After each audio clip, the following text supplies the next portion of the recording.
Olá, é um prazer poder participar da primeira semana jurídica online do curso de Direito de Marcelândia. A turma é uma turma muito dedicada e comprometida com o estudo, então eu tenho recebi com muita alegria o convite que me foi feito.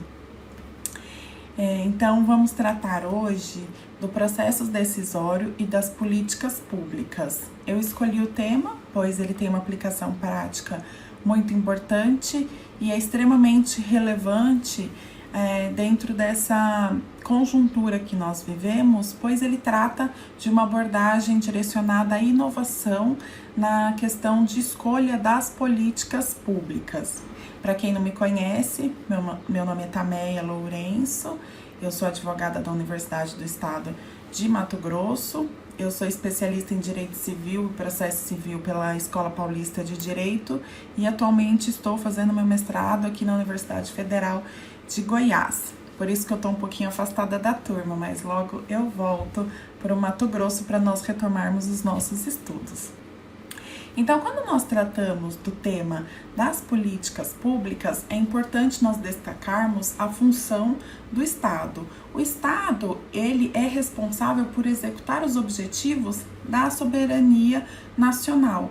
E dentro desses objetivos da soberania nacional, nós temos como grande princípio a supremacia do interesse público. Então, um conceito que eu trouxe, que foi de Alexandre de Moraes, da administração pública, que é a atividade concreta e imediata que o Estado desenvolve para a consecução dos interesses coletivos e subjetivamente como conjunto de órgãos e de pessoas jurídicas às quais a lei atribui exercício da função administrativa do Estado. Portanto, o Estado ele tem como função primordial atender os interesses coletivos. E como? Como que o Estado faz para atender ou tenta atender os interesses coletivos? Ele desenvolve políticas públicas. E o que são as políticas públicas?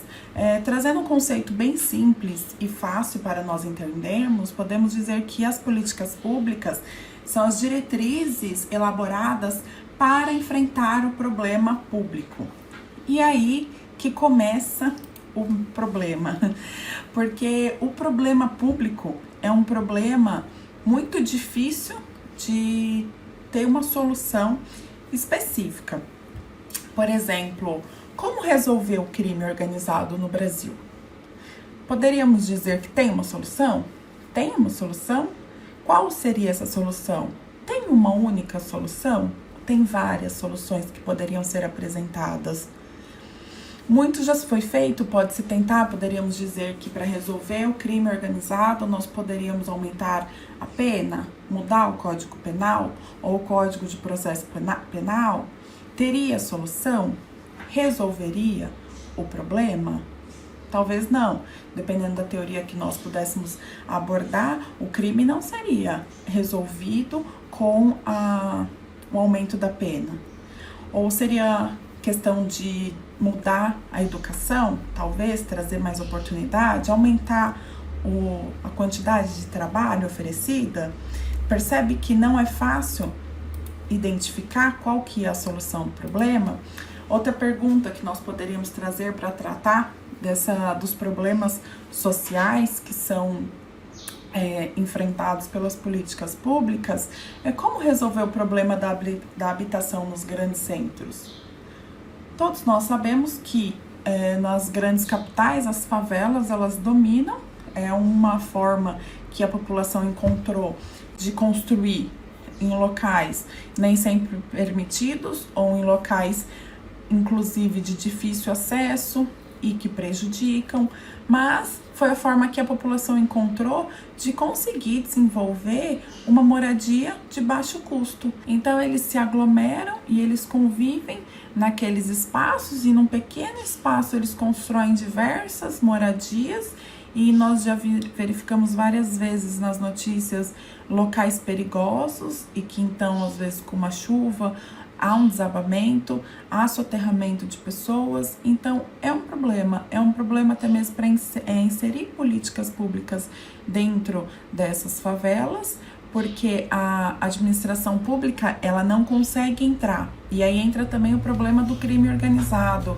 Ele está ali dominando aquela favela e geralmente ele fornece todos os serviços que a população precisa. Então há, inclusive, uma rejeição dos próprios moradores da administração pública estar lá.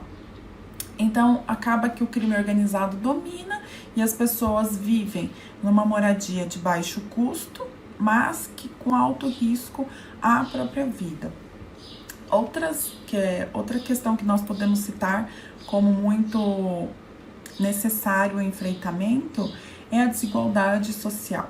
Como nós poderíamos resolver a desigualdade social? Tem uma possibilidade? Tem uma única resposta? Não tem uma única resposta. Poderíamos dizer que são várias as formas, ou que também não há solução, porque a desigualdade social, ela decorre da má distribuição da renda. E essa má distribuição de renda, como poderia ser resolvida se nós sabemos que os países mais desenvolvidos, eles vão permanecer, e por mais que nós tenhamos uma melhora dos países subdesenvolvidos, alcançar o mesmo patamar é difícil. São anos e anos e anos numa tentativa de um progresso que não temos uma solução fácil, que não vai ser fácil, que não poderíamos tratar como se fosse simplesmente ir lá e impor, né? Olha, assim resolve, assim não resolve. Olha, país rico, vem aqui, você vai fazer uma distribuição tanto assim para os países subdesenvolvidos, então nós teríamos a solução do problema. Não, talvez não seja essa a abordagem, ou talvez fosse. Quem tem a resposta?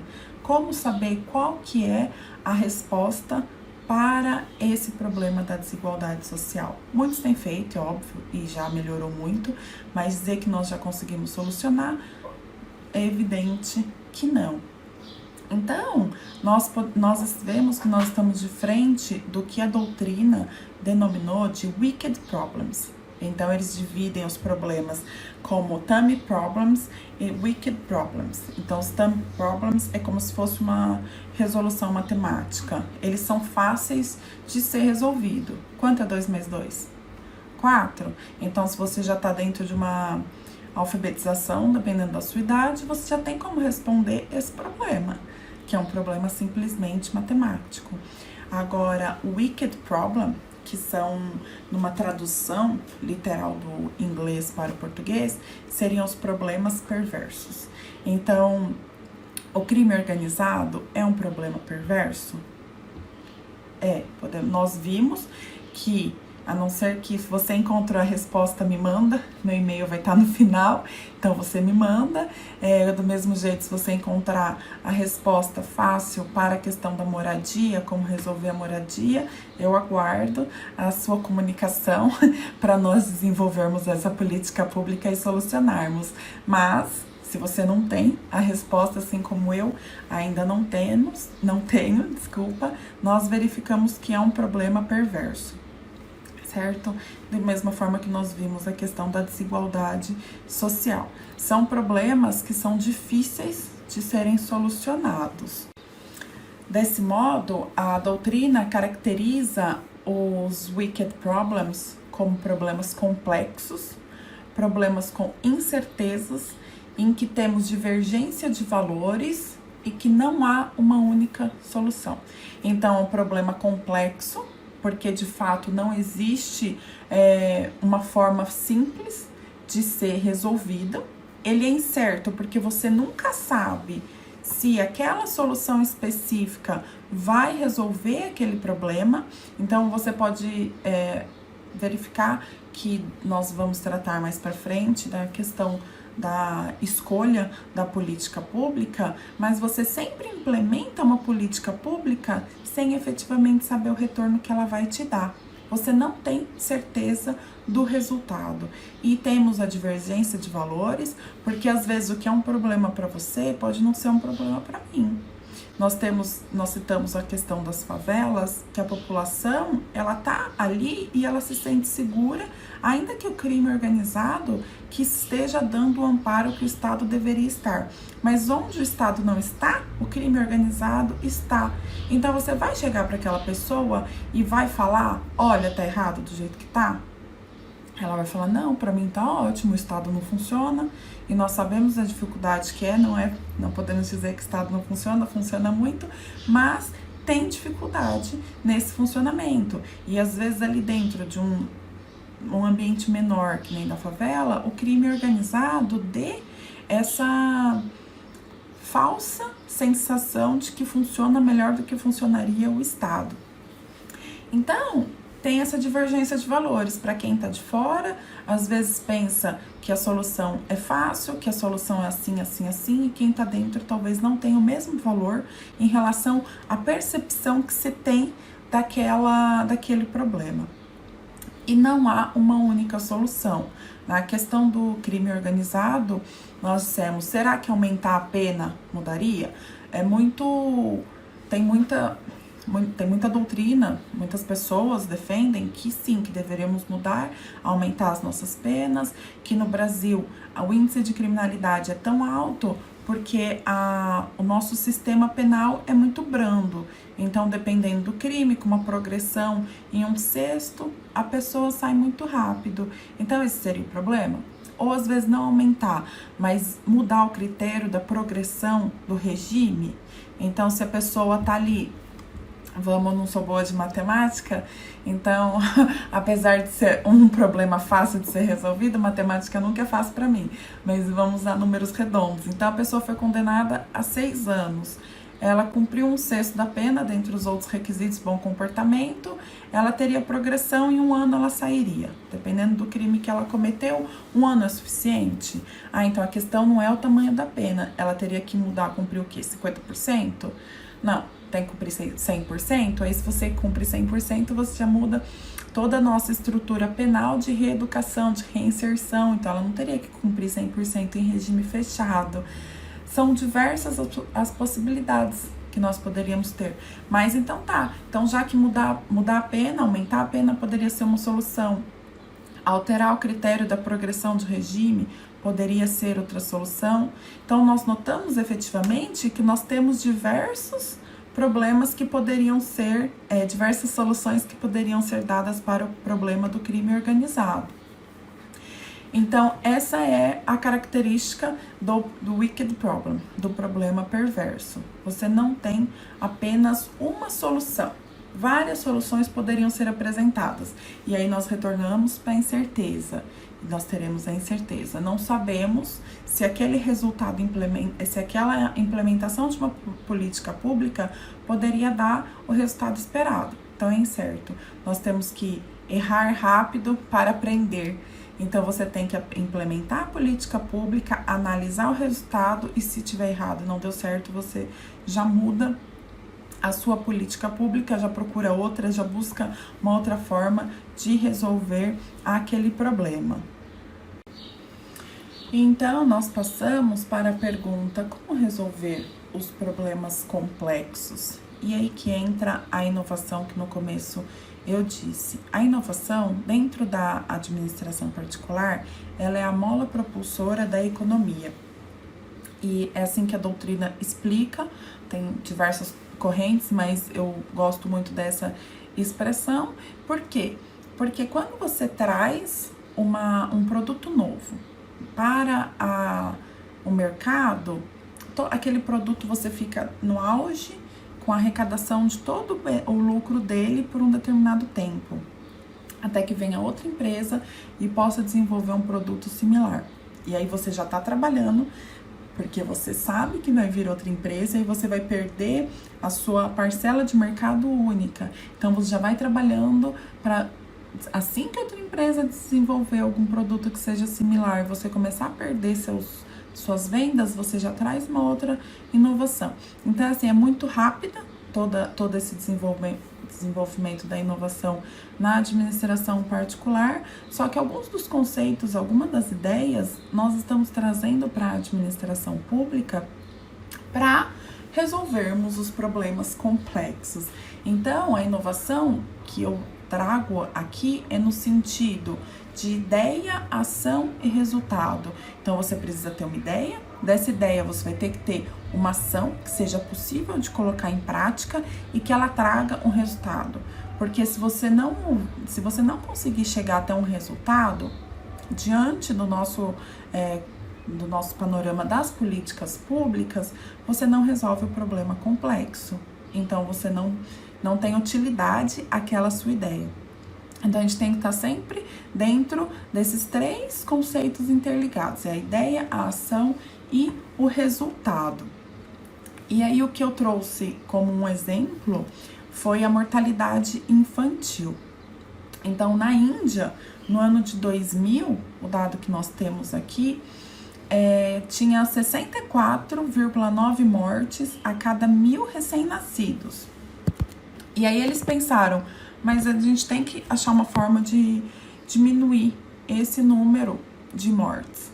E aí foram para lá, um grupo de estudiosos, eles foram para a Índia analisar o que trazia essa morte, esse número elevado de mortes. Para você, o Brasil é 15,9 a cada 1.000 recém-nascidos. Então, você verifica que 64,9 é um número elevado, já que o Brasil também não é o exemplo. O exemplo seria o Japão, que está em torno de 1,9 mortes a cada 1.000 recém-nascidos.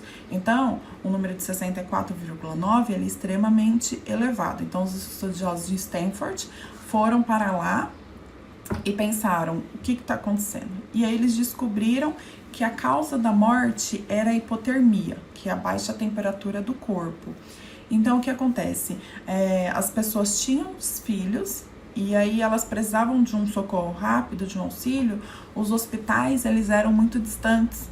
Então, a pessoa, para conseguir chegar no hospital, ela demorava em torno de 3 horas para chegar. Então, nesse percurso, o bebê falecia, porque ele não conseguia manter a temperatura corporal dele. E aí eles desenvolveram o quê? Sempre que nós estamos tentando tratar de problemas perversos, nós precisamos de baixo custo. E aí eles conseguiram desenvolver o que eles deram o nome de Embrace Infant Warmer, que é como uma incubadora portátil, extremamente fácil de manusear. É como se você tivesse um cobertor, um pouco mais que um cobertor, é um saco de dormir. E aí, só que ele é desenvolvido para manter o bebê por mais tempo aquecido, e aí daria tempo de chegar até o hospital. E aí eles saltaram de 64, conseguiram diminuir para 37,8 mortes a cada 1.000 recém-nascidos, dado de 2018. E aí esse Embrace Infant Armor custa 1% do valor de uma incubadora comum. Então, foi uma ação, que foi uma ideia ligada a uma ação e que deu um resultado. Você analisa que teve um resultado porque alterou significativamente o número desde o ano de 2000 até o ano de 2018. E aí, então, que entra a ideia da inovação na administração pública para a solução dos problemas perversos. Foi desenvolvida uma teoria que chama Design Thinking. Na verdade, a teoria já era desenvolvida e ela está sendo trazida para a administração pública para que você trace a solução com o foco no usuário. Então, sempre que você está diante de um problema, você foca no usuário para você conseguir encontrar a solução. Então, esse é o destaque, é o mais importante desse Design Thinking, que é uma forma de fazer a política pública, de escolher a solução para os problemas perversos. E aí eu coloquei o método adequado para a obtenção da visão do problema numa perspectiva inovadora. Inovadora por quê? Normalmente nós não analisamos o problema social que nós temos com foco no usuário. Nós analisamos ele com foco, às vezes, econômico, o que gasta menos, o que vai gastar mais. Nós analisamos com alguns interesses que nem sempre é da pessoa que está inserida dentro daquele problema em específico, e por isso é uma visão inovadora. Você passa a analisar todo o problema, com toda a solução do problema, com foco especificamente no usuário daquele problema. Por quê? No caso da Índia, seria necessário desenvolver aquele Embrace no Japão? O Japão tem 1,9 o índice a cada 1.000 recém-nascidos. Portanto, há a necessidade de inserir um produto desse no Japão? A princípio, não. Pode ser que, então, se tiver um problema de recém-nascido lá, esse 1,9 seja ligado à hipotermia, poderia ser que sim, que diminuiria. Mas não necessariamente aqui, o usuário do serviço desse, a mãe que está tendo um filho, esteja vinculado à hipotermia. Então, você não pode propor uma solução sem analisar o usuário daquele serviço. Então, isso se tem como uma forma inovadora de analisar a política pública ou a solução do problema. E aí eu trouxe um conceito, que é o Design Thinking. Não é um conjunto de ferramentas a serem aplicadas de modo linear, mas sim uma abordagem que traz uma visão inovadora e interativa, tá? Falta um N, de construção de conhecimento, de produção de soluções e especialmente do papel estratégico das pessoas nesse processo. Então, por que o papel estratégico das pessoas nesse processo? Você precisa analisar, pensar e sempre ter a pessoa como foco. É sempre o ser humano, o indivíduo, a pessoa que utiliza aquele serviço, o mais importante para que você possa traçar a solução do seu problema. E aí eu vou indicar um filme que tem, acho que não tem tem aí no Google, chama Eu, Daniel Blake. E aí ele trata, ele sofreu um acidente, ele precisou pegar algum benefício previdenciário. Então, quando ele chega lá na agência, digamos que seria o nosso INSS aqui, eles dizem, não, aqui não é feito nenhum tipo de pedido, é só pela internet.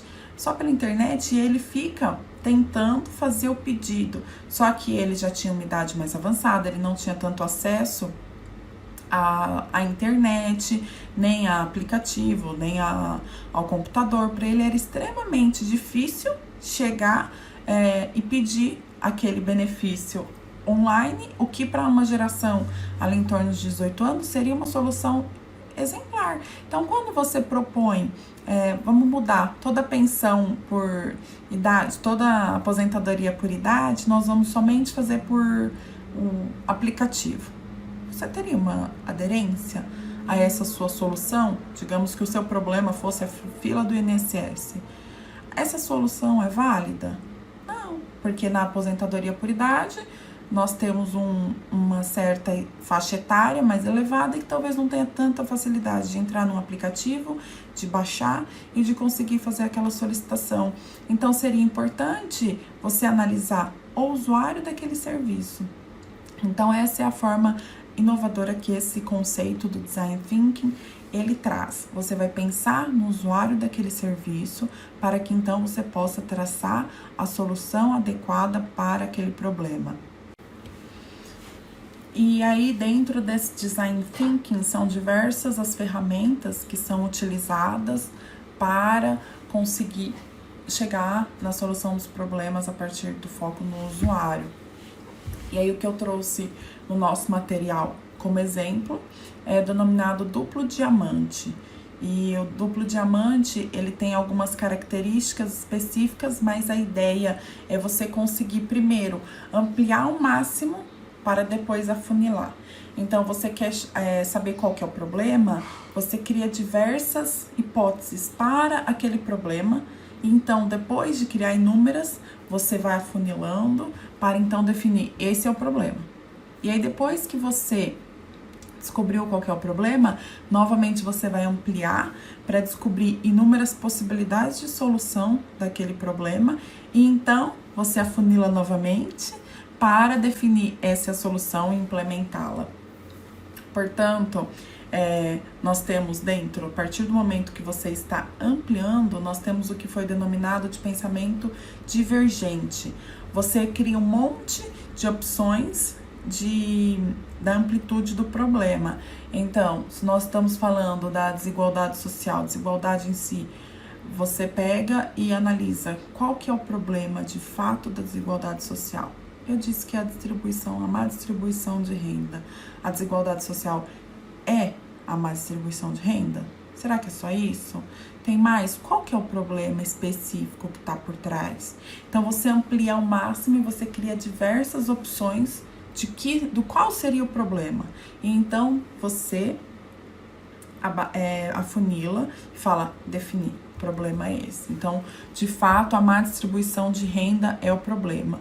E aí você entra pro pensamento convergente. Agora, o que é importante destacar desse pensamento divergente antes é que os estudiosos, eles dizem que você não consegue encontrar a solução para um problema se você não tem a visão completa do problema. E aí, dentro dessa análise do problema, são diversas as ferramentas. Então, você vê, tudo são ferramentas que vão com as seguidas de outras ferramentas para que a gente possa encontrar a solução. Então, são diversas as ferramentas que as pessoas utilizam para conseguir definir qual que é o problema, e o mais importante é estar dentro do problema. Então, no caso da Índia, que eles criaram aquele Embrace. Então, no caso do Embrace, eles foram até a Índia, e talvez se eles tivessem feito uma ligação, se tivessem feito uma pesquisa, se tivessem entrado no Google, talvez eles não tivessem descoberto qual que era o real problema. Então, você amplia ao máximo. E aí, o que é muito importante para você ter o foco no usuário, a doutrina diz, os estudiosos da área falam que é muito importante você passar um dia da vida da pessoa, você fazer o que eles chamam de sombra, você ficar dentro, digamos, de um departamento público, analisando qual que é o problema. Então, no caso do INSS, que nem eu havia dito da aposentadoria por idade. Se você fica ali no filme, você vai analisar que qualquer pessoa que tivesse passado um dia ali teria percebido qual que é a dificuldade de pessoas de uma determinada idade fazer o pedido online. Então, você utiliza isso que eles denominam de sombra. Você vai seguindo a pessoa, você fica lá, você passa um dia na vida da pessoa, você faz muita entrevista. E sempre que você está fazendo essas entrevistas, como você está com foco no usuário e você quer criar uma solução para o usuário daquele problema, você tem que desenvolver a empatia, que é colocar-se no lugar do próximo. E você cria todas essas ferramentas, esse design thinking, ele é feito e elaborado para trabalhar em grupo mesmo, porque você consegue ter um pensamento divergente quando você tem várias pessoas pensando em conjunto. Então, você cria, atualmente, as administrações, os estados têm criado diversos laboratórios para colocar em prática e tentar desenvolver todas essas soluções. Então, você tem que colocar, e quanto mais você amplia a noção do problema, mais criativa você pode ser para definir qual que é o problema. Não adianta ter uma visão simplista, que o problema da favela é simplesmente a pobreza. Não é esse o problema, que nem eu disse, às vezes a população não acredita que o Estado funciona. Então, ele tem um outro problema por trás, e aí para você definir. Então, você usa esse pensamento divergente para ampliar o máximo a ideia do que seria o problema. E aí, depois você afunila e cria o pensamento convergente, que identifica o problema a ser tratado. Então, você, depois de ampliar, você afunila. É por isso que a imagem do duplo diamante. Nos slides tem aí, vocês devem estar vendo. Espero que estejam conseguindo ver. Então, você primeiro amplia, afunila. Amplia e afunila. Então, esse é um mecanismo, um instrumento, uma ferramenta que é utilizada dentro desse design thinking. E aí, você, a partir do quanto você cria amplia ao máximo o que seria o problema, aí você afunila, definiu qual que é o problema. Depois você amplia novamente para descobrir qual seria a solução para aquele problema. Então você faz primeiro uma imersão, são 4 etapas. Primeiro você faz uma imersão para tentar descobrir, no caso sombra, qual que é o problema. Depois você faz uma análise. Então você faz uma ideação, que você cria ideias, depois você faz a prototipagem da solução, porque a prototipagem ela é importante para você fazer um teste, né? O modelo daquela solução que você está dando, será que vai funcionar de fato? Então até eles estão os estados e as prefeituras que estão desenvolvendo já esse tipo de mecanismo inovador para tratar das políticas públicas, eles fazem inclusive encenação. Então tem um teatro ali. Eu descobri que o problema é esse, então a solução vai ser essa. Vamos lá fazer uma encenação e vamos verificar se essa solução que nós estamos identificando agora, ela vai de fato resolver o problema que a gente tem. Então é muito importante você tentar antes fazer essa prototipagem e colocar em teste para você falar, não, olha, isso daí foi feito e aparentemente vai dar certo. Mas o seguinte, como você precisa ter o foco no usuário, é importante saber como que o usuário vai aderir a essa política pública que você está traçando. Então, a política pública enquanto a solução do problema. A política pública é a diretriz para a solução dos problemas. Então, como que o usuário vai aderir a essa política pública? E aí, para essa pergunta, como que o usuário vai aderir a essa política pública, que entramos numa parte extremamente complexa, como se a outra não fosse complexa, mas assim, é uma parte difícil, porque você precisa saber como que o ser humano toma decisão, como que o cidadão vai decidir aderir a essa ou aquela política pública que está sendo feita para ele. Então, digamos que a gente possa dizer que o problema da favela é a falta de moradia. Se o Estado desenvolver um local com baixo custo de moradia, vai resolver? O cidadão ele vai aderir a essa política pública? Nós já tivemos alguns casos que a prefeitura, em parceria com o Estado e o governo federal, eles traçaram conjuntos habitacionais de baixo custo e a população tinha acesso. Não estou falando agora desses programas Minha Casa Minha Vida, mas muitos anos atrás eles colocaram em alguns municípios um condomínio que fosse para a população de baixo custo, para tirar a favela da cidade. Conseguiram? Não conseguiram. Por quê? Porque a população não aderiu àquela política pública. Então foi feita toda uma análise, todo um estudo, e eles acharam que eles poderiam ter resolvido, mas eles não resolveram. Eles não conseguiram. E os motivos da população não ter aderido são inúmeros.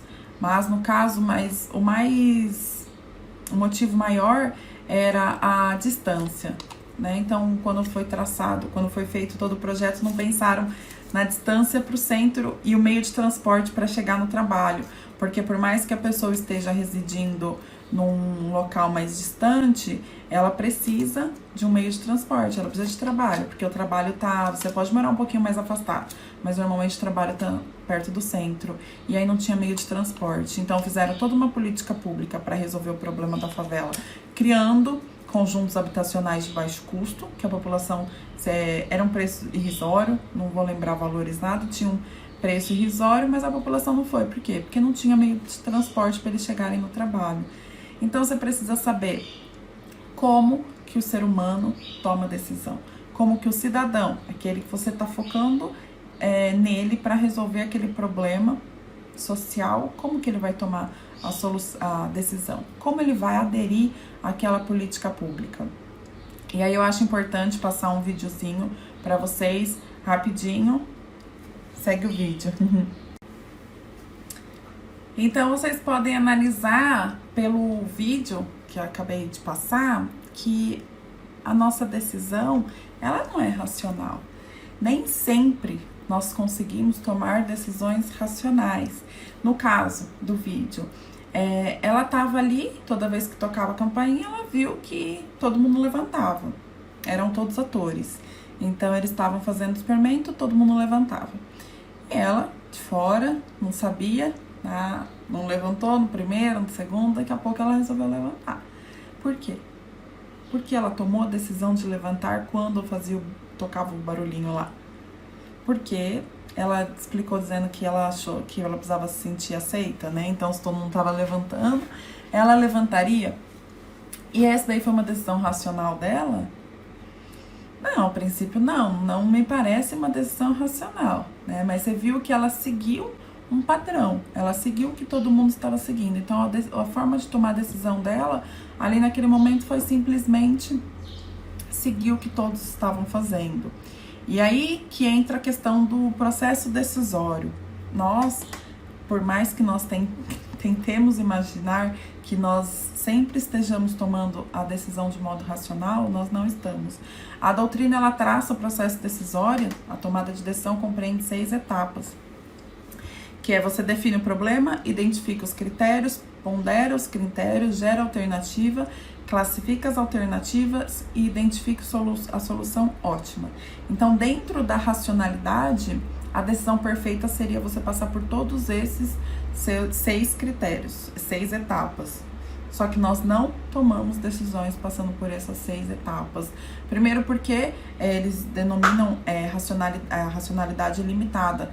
Você sequer define o problema. Nós acabamos de falar que dentro do duplo diamante, para definir qual que é o problema, nós precisamos de diversas ferramentas e mecanismos para conseguir achar. Então ali, na hora que a mocinha estava no consultório e toda vez tocava, ela conseguiu definir qual era o problema? Ela conseguiu ter critérios? Ela teve uma decisão que foi uma decisão racional? Não necessariamente. Ela sofreu uma influência do grupo para que ela tomasse aquela decisão. E o ser humano, normalmente, ele segue a influência do grupo para tomar decisão. Normalmente, não. Digamos, não, em termos gerais, se inserido dentro de um grupo, ele segue o grupo. E aí, para nós continuarmos pensando sobre o pensamento humano, eu trouxe um exemplo que trata da porcentagem de motoristas que são potenciais doadores de órgão na União Europeia. Então, potencial doador de órgão é porque o órgão nem sempre tá. Então, você sabe que você precisa fazer uma escolha para ser doador de órgão. E aí eles fizeram uma pesquisa por que era tão discrepante a questão da doação de órgão na União Europeia.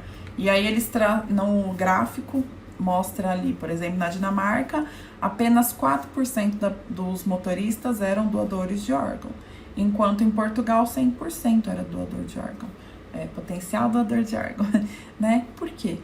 Você consegue pensar em um motivo? Por que essa discrepância? Porque 4% na Dinamarca é doador de órgão, enquanto 100% em Portugal é doador de órgão. Vou dar um minutinho para você pensar, e se alguém souber a resposta, não fala pro amiguinho do lado. Então, aí eles chegaram à questão Daniel Kahneman, que ele ganhou o Prêmio Nobel da Economia de 2002, ele desenvolveu, no livro dele que chama Rápido e Devagar, 2 formas de pensar, ele fala que o ser humano, ele toma decisão de 2 formas, ele tem o sistema 1 e o sistema 2. Então, o sistema 1, ele é rápido, automático, inconsciente, dirigido por emoções e associações, enquanto que o sistema 2, ele é devagar, baseado em regras e utiliza cálculos conscientes para chegar às decisões. E o que isso tem a ver com a nossa perguntinha da diferença dos motoristas?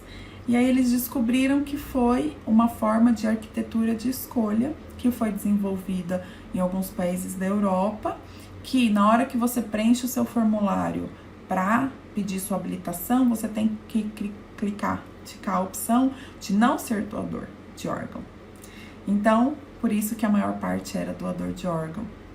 Ou seja, quando você tá lendo o seu papelzinho ali e você tem que preencher um formulário, a burocracia da administração pública, para você solicitar, se você tiver que escolher entre não ser doador de órgão, você acaba sendo. Você vai no automático e você passa a ser doador de órgão. Enquanto nos países que o índice era menor, que nem na Dinamarca 4%, você tinha que escolher ser doador. Então essa é a diferença. No formulário do pedido da sua habilitação, da habilitação lá na Europa, você tinha que escolher ser doador de órgão. E aí o índice de pessoas era baixíssimo, porque você toma essa decisão nessa hora. Então é o seu sistema pensando, o seu sistema rápido pensando. Se já é automático, você nem vai parar para pensar, você simplesmente deixa lá. Você não clica, não quero ser doador de órgão. Você não seleciona essa opção. Então você toma uma decisão ali que é importante, principalmente na questão de doação de órgãos, em razão da fila que nós temos. Então, uma simples mudança no formulário da habilitação é capaz de trazer uma consequência desse tamanho, porque é muito discrepante, 4% para 100%. Então, nisso, você tem o seu sistema pensando, e ele tomou uma decisão por você ali, que foi no automático, que você ali nem teve consciência, nem tempo para pensar, e você não parou para pensar. Então, essa é uma arquitetura de escolha, qualquer aspecto da forma em que uma decisão é apresentada no tomador. Então, ali, a decisão que ele tinha que tomar era ser ou não ser doador de órgão. Quando você apresentou no formulário que você tem que escolher por ser, você teve um índice muito menor. Enquanto que quando você coloca no formulário que você tem que escolher por não ser, você aumenta significativamente as pessoas que são potenciais doadores de órgão. E aí o que isso muda? A questão da aderência da política pública. Então, quando você vai desenvolver uma política pública, você tem que desenvolver, junto com ela, formas de aderência da população, para aquela sua política pública ser um sucesso, para você ter resultado em relação àquela sua política pública. Então, você precisa, além de saber qual que é o problema, você precisa conseguir estabelecer uma solução para o problema e pensar como que a pessoa toma a decisão para você conseguir facilitar a aderência da pessoa naquela sua solução criada para aquele problema público. É difícil, né? E ainda não para por aí, porque além de ter essa arquitetura de escolha que você no formulário você deixa de uma forma mais facilitada, você tem o que nós chamamos de nudge, que é um empurrão, que é qualquer aspecto dentro da arquitetura da escolha que altera o comportamento das pessoas de forma previsível. Então, por exemplo, quando você vai num restaurante por quilo e começa com as saladas, o buffet começa com as saladas e são apresentadas opções saudáveis, essa é uma tentativa de fazer com que o ser humano desenvolva uma alimentação mais saudável. Então, a pessoa que desenvolveu, os outros seguiram, mas quando foi desenvolvida a primeira vez, foi um empurrão, foi um nudge, foi um mecanismo utilizado dentro da arquitetura de escolha para que você tenha uma escolha mais saudável. Então, esse nudge ele foi desenvolvido por Richard Thaler e Cass Sunstein, e eles identificaram formas de auxiliar as pessoas a tomarem decisões melhores. Então, é como se a administração que incentivasse a alimentação saudável colocasse como imposição ao restaurante, você vai colocar salada primeiro, porque eu quero que a minha população não tenha tanto problema de saúde, eu quero uma alimentação saudável. Até algumas escolas que tinha cantina, foi feito esse estudo para analisar quanto que as crianças comeriam de fruta se eles colocarem a fruta na frente como primeira opção na cantina para a criança selecionar. E de fato, as crianças comem mais fruta quando você coloca como primeira opção.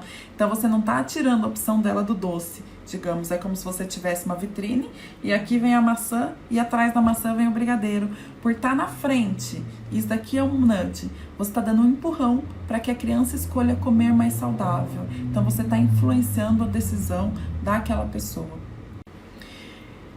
E aí quando a gente entra na questão de influenciar a decisão da pessoa, nós temos que ter muito cuidado. E aí, por isso que junto do desenvolvimento dessa teoria de arquitetura de escolha e esse empurrão que é chamado nudge, os teóricos Richard Thaler e Kai Sunstein, eles desenvolveram o que eles chamaram de paternalismo libertário. O que significa paternalismo libertário? Você pode influenciar a pessoa para o que você quer, desde que você dê outra opção.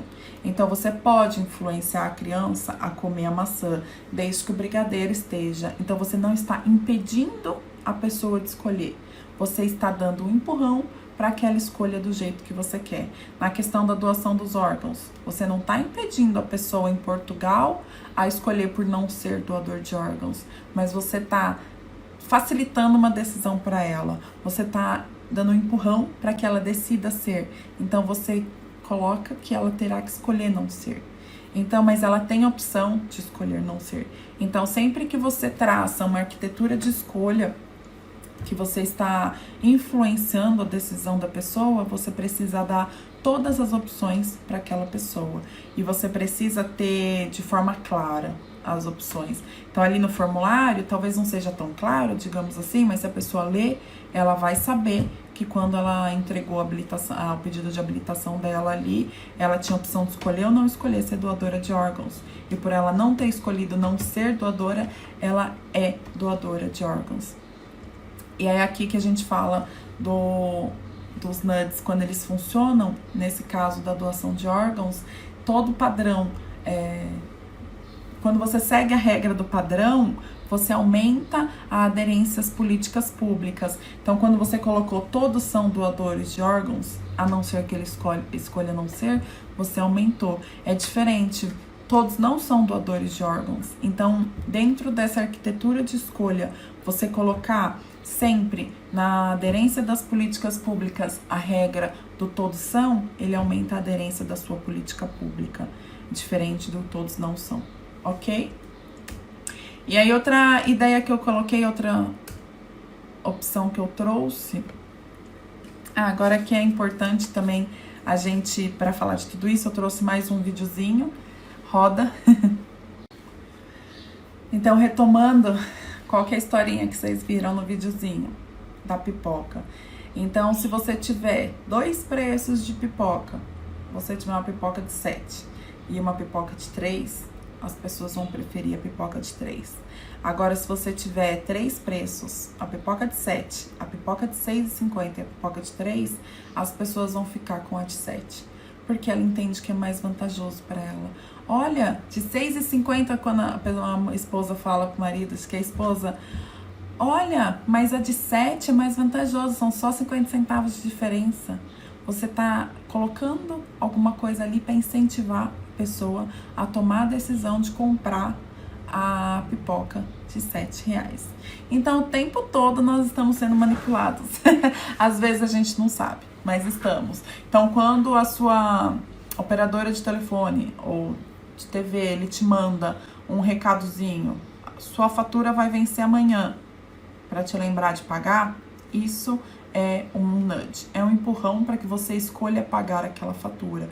Quando você marca um médico e o médico te manda também um SMS ou te liga confirmando, é um empurrão para que você vá na sua consulta. Então, diversas são as ferramentas, os mecanismos que estão sendo utilizados para que possa, no dia a dia da pessoa, influenciar na decisão dela. Agora, aqui pra gente, quando a gente está tratando de políticas públicas, o que a gente trouxe, o que eu trouxe de exemplo de incentivo, que já teve alta aderência, foi, o objetivo era reduzir o lixo. E aí o que eles fizeram? Passaram a cobrar por uma taxa pela embalagem. Então, você vai lá comprar um refrigerante. E aí você pega e paga uma taxa de R$1 pela embalagem. E se você devolver essa embalagem, você vai ter o seu R$1 de volta. As pessoas devolviam a embalagem. Então, o problema era o lixo e foi desenvolvida uma forma de incentivo para que aquela pessoa devolva aquele lixo que precisa ter uma destinação correta. Então, essa foi uma forma que teve sucesso dentro das políticas públicas, dentro de todas essas ideias de incentivar e desenvolver arquiteturas de escolha para melhor aderência na política pública. E aí outro exemplo que eu trouxe, que eu achei interessante, foi no enfrentamento do apoio à violência doméstica, que quando você tinha o telefone que era chamado Apoio às Vítimas, o número de ligações era menor do que quando você resolveu mudar aquele telefone para a linha amiga da mulher. Então, a pessoa consegue ligar para a linha amiga da mulher, mas talvez ela não consegue ligar para o apoio à vítima. E aí, talvez porque ela não se enxergue como vítima. São várias os motivos que poderia para a pessoa não querer ligar quando você dá um nome mais pejorativo para aquele canal de apoio. E a partir do momento que você coloca um nome mais não tão negativo, que não tem uma carga tão pejorativa e negativa, como apoio à vítima, então você já está assumindo que ela é uma vítima. Talvez ela não saiba que ela seja uma vítima, ou talvez ela não queira se enxergar como vítima. Aí você muda o nome daquele mesmo canal de apoio e você tem uma aderência maior das mulheres. Então essa foi uma forma de arquitetar uma política pública para ter uma maior aderência e que deu certo e que funcionou. E aí eu trouxe também aqui para explicar que no Brasil nós temos já muitos, eu disse que vários estados estão desenvolvendo e municípios, eles fazem já esses laboratórios para tentar desenvolver de forma inovadora as políticas públicas. Então, no Brasil, a Fundação João Goulart foi responsável pela criação da primeira unidade de ciência comportamental aplicada às políticas públicas, que foi chamada de NUD Rio, e aí eles tinham o objetivo de reduzir a fila das matrículas. E aí eles alteraram a forma do site para que as pessoas pudessem fazer, e mandavam mensagens de conscientização aos pais para que eles fizessem a matrícula online. Então eles conseguiram 50% de aumento da aderência dos pais na matrícula online. Então essa foi uma solução que foi dada em relação à questão da fila para a matrícula no Rio de Janeiro. E agora, para a gente finalizar, eu gostaria, ainda estou aprofundando nessa parte da análise do estudo, e o que a gente tem que tomar cuidado é a manipulação e transparência desses NUDs, que é vantajoso utilizar o NUD dentro de uma arquitetura de escolha, é importante. Então você traça uma política pública e você facilita a aderência àquela política pública, para que a pessoa pense que o sistema rápido dela, ela nem vai pensar muito, que nem na questão do doador de órgãos. Então você facilita para que ela tenha aderência à sua política pública, mas você tem que tomar cuidado com as questões éticas quando você usar esse NUD. Você sabendo que ele funciona, você não pode manipular a pessoa. Então, e aí o que é hoje, talvez dentro da seara jurídica, o que a gente tem que pensar e analisar, está sendo utilizado. Então, nos governos tanto o Barack Obama utilizou no governo dele, nós temos no Reino Unido, que foi quando tudo começou, também foi utilizado, mas em 2015 o Barack Obama colocou dentro da Casa Branca, ligado à Casa Branca, não sei fisicamente onde exatamente, mas ele colocou uma equipe para desenvolver NUDs, para desenvolver as formas facilitadas de aderência às políticas públicas. Então é uma realidade, é uma forma inovadora de tratar, está sendo utilizada, mas nós do direito, nós temos que tomar cuidado o quanto que isso está sendo manipulado às pessoas, porque se você sabe, tem estudos, Prêmio Nobel, que diz que nós pensamos com o sistema 1 e 2, o rápido e o devagar, e você está incentivando as pessoas a pensar e por impulso no seu sistema rápido para aderir à sua política pública, você tem que pensar até que ponto você está manipulando e o quão ético você está sendo. Então sempre é importante colocar o máximo de aviso possível. Então se você está dentro de um órgão público e você tem algum tipo de NUD, colocar câmeras para que seja filmado, para ninguém falar que está sendo levado, que foi enganado. Então a gente ainda tem que pensar, ainda vou aprofundar essa parte, os mecanismos de controle da manipulação dos NUDs na utilização da escolha da aderência às políticas públicas, mas que fique aqui já o nosso incentivo a que todos pensem sobre isso. Mas vamos aproveitar os estudos inovadores na área para que a gente possa desenvolver políticas públicas melhores e que a gente possa auxiliar o cidadão a selecionar as políticas públicas.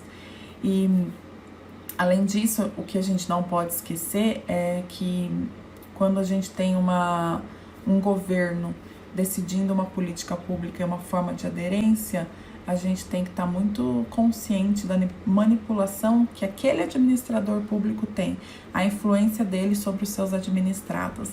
Então ainda temos muito para estudar, mas gostaria de reiterar aqui que foi uma honra participar dessa Semana Jurídica. Eu ainda não estou muito adaptada a essas questões de ficar gravando, não sou boa em gravar videozinho, mas aos poucos a gente vai melhorando. Espero poder ter trazido algum conhecimento extra para vocês. No material disponibilizado nos slides tem o meu contato, para quem ainda não tem, mas acho que todo mundo tem, né? Então, tem a bibliografia, se alguém quiser aprofundar, eu estou à disposição para as perguntas. Se alguma coisa não ficou muito clara, se eu puder auxiliá-los em qualquer outra solução, estou à disposição. Agradeço mais uma vez o convite, um abraço a todos os meus alunos, queridos alunos de Marcilândia, que eu repito, tenho um carinho muito grande por vocês e fico muito feliz de verificar que a turma está se empenhando em conseguir conhecimento e se aprofundar, e vocês estão se dedicando. Um abraço a todos os participantes e fico à disposição.